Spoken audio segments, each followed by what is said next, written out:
Gusto ng siomay? Ako rin. Aba, mas masarap pag crispy. Sulit at sure akong solve na naman ang cravings mo dito. Umpisahan na agad natin sa bowl.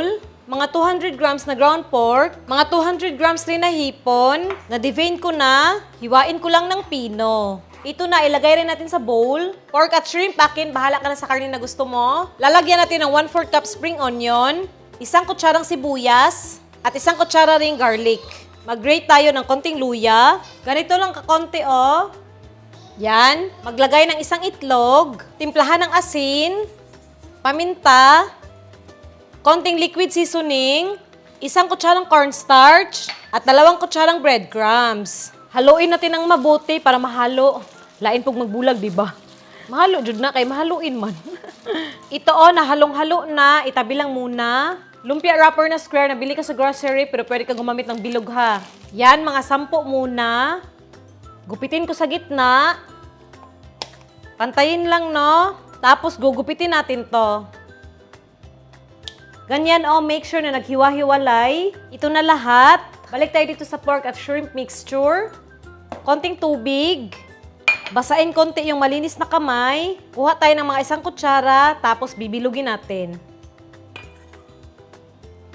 Yan, hindi magdikit-dikit pag medyo basa yung kamay. Tapos, ibalot na natin dito sa ginupit-gupit nating lumpia wrapper. Yan, sobrang bilis lang, oh. Set aside muna kasi gagawin ko lahat. Ito na, oh, sa 400 grams na karne, nakagawa ako ng 20 pieces. Magpainit na tayo ng kawali na may mantika. Mantika, check nga. Dahan-dahan lumutang, meaning medyo mainit na yung mantika. Katamtamang init lang, ha, para maluto sa loob, tapos crispy sa labas. Lunod na natin. Luto. 10 pieces lang muna, mamaya na itong iba. Yan, lutuin lang natin to hanggang maging golden brown yung wrapper, no? Ito, oh, na golden brown na, lapit para klaro. Ayan, oh. Hahaha. Hanguin na natin.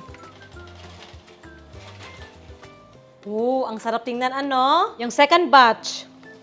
Yan.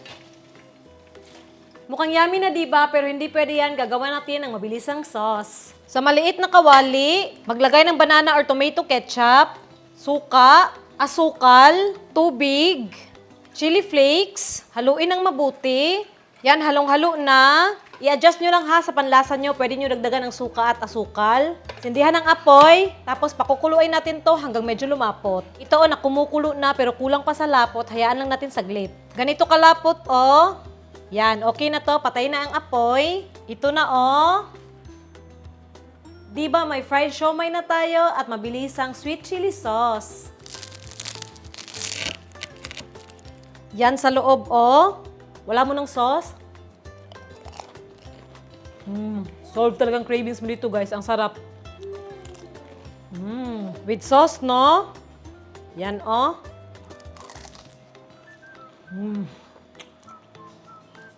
Lamig kay, guys. Must try. Ang bilis gawin, no? Tapos ang sarap.